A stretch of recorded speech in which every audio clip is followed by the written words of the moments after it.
करेंगे नीट से जुड़ी सभी याचिकाओं पर होनी है सुनवाई। आई 8 जुलाई को सुप्रीम कोर्ट में 2 हफ्ते में एनटीए को जवाब दाखिल करना होगा। परीक्षा रद्द करने की याचिका पर नोटिस जारी किया गया है। नीट एग्जाम विवाद पर छात्रों का प्रोटेस्ट लगातार जारी है। एनटीए की अर्जी पर सुप्रीम कोर्ट में सुनवाई। बता दें अब 8 जुलाई को इस पूरे मामले पर सुनवाई होगी। नीट यूजी पेपर लीक को लेकर उम्मीदवार देश भर में प्रदर्शन कर रहे हैं। दरअसल छात्रों की एक मांग ये भी है कि पेपर लीक की जांच सीबीआई को सौंपी जानी चाहिए। मामला पूरा सुप्रीम कोर्ट में है। सुप्रीम कोर्ट में पूरे मामले पर सुनवाई चल रही है। सीबीआई जांच की मांग पर 8 जुलाई को सुनवाई होगी। री एग्जाम साथ ही साथ काउंसलिंग रोकने पर सुप्रीम कोर्ट की ओर से कल जो टिप्पणी की गई वो भी आपको बता देते हैं। देखिए सुप्रीम कोर्ट में इस पूरे मामले पर सुनवाई चल रही है। हालांकि कोर्ट ने काउंसलिंग पर रोक का आदेश अभी तक नहीं दिया है। ये भी एक मांग है याचिका में कि जो काउंसलिंग शुरू होनी है उस पर रोक लगाई जाए।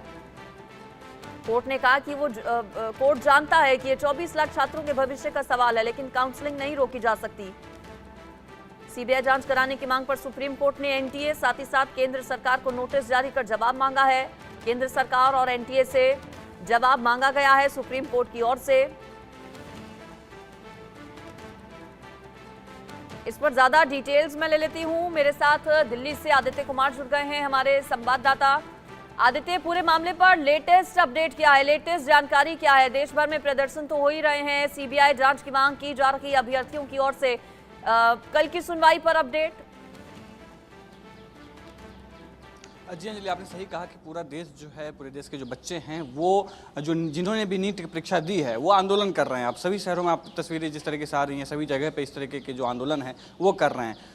कल सुप्रीम कोर्ट में फिर से सुनवाई हुई है। सुनवाई होने के बाद कल भी इस बात की पुष्टि हुई कि किसी तरीके से काउंसलिंग पर कोई रोक नहीं लगाई जाएगी। हालांकि एनटीए ने जो 1563 बच्चे थे जिनको उन्होंने ग्रेस मार्क दिया था, जिसमें आपने देखा होगा कि बहुत सारे टॉपर्स हैं, 67 टॉपर्स लगातार हो गए या एक ही नंबर वाले बहुत सारे छात्र हैं। ऐसी स्थिति में जो है लोगों के बच्चों के जो रैंक्स है वो बहुत ज़्यादा हो चुके हैं। जैसे अगर जिसके बच्चे के 715 रैंक है उसके भी एम्स दिल्ली वाला जो है, क्योंकि उसका सपना होता है एम्स लेना, लेकिन वो भी नहीं मिल पा रहा है। ऐसे में कल यानी कि बीते दिनों बहुत सारे बच्चे जो हैं सेंट्रल सेक्रेटेरिएट के पास इकट्ठा हुए थे शाम को, और उसके बाद वो बच्चे धर्मेंद्र प्रधान जी से मिले थे, क्योंकि उनके पास में कोई आदेश नहीं था किसी तरह के प्रदर्शन का या मार्च निकालने का। तो वहाँ पर पुलिस ने उनको रोक लिया था, लेकिन पुलिस को रोकने के बावजूद भी बच्चे जिद पर अड़े रहे कि हमें शिक्षा मंत्रालय में जाना है या हमें धर्मेंद्र प्रधान से मिलना है। धर्मेंद्र प्रधान से मिलने के लिए बहुत जोर जबरदस्ती करने के बाद में कुछ देर के लिए समय दिया गया और शाम को बच्चे धर्मेंद्र प्रधान से मिले भी हैं, जिसमें 2 पेरेंट्स भी शामिल थे और 2 बच्चे शामिल थे।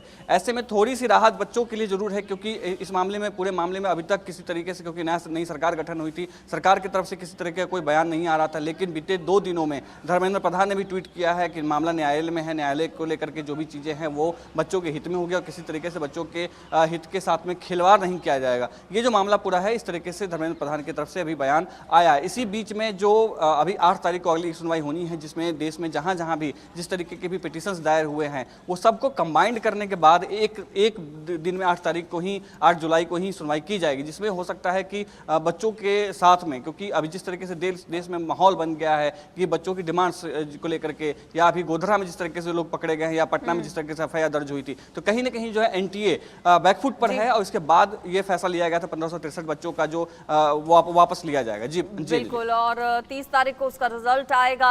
हालांकि कितने बच्चे अपेयर करेंगे ये भी देखना होगा, लेकिन गुजरात कनेक्शन क्या है ये अपने दर्शकों को बता देते हैं। आदित्य, आप मेरे साथ बने रहिएगा।